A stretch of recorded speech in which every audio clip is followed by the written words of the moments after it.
61 qism Tozalovchi serialining 2025-yil 29-sentyabr kuni soat 9:25 da milliy turda chiqadi.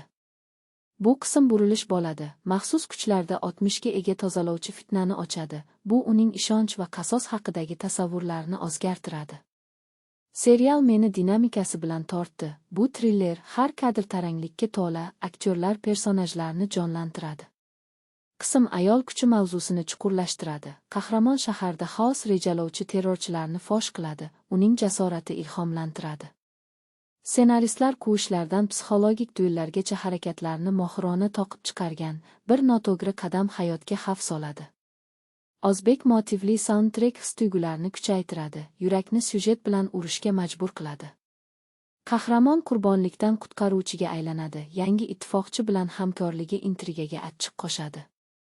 Toshkent, jonli fon, chang ko'chalar va baland binolar oddiylik va xavf kontrastini ta'kidlaydi.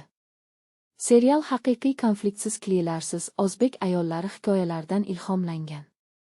Agar ko'rmagan bo'lsangiz, hozir vaqt, bu qism his-tuyg'ular girdobiga sho'ngish uchun ideal.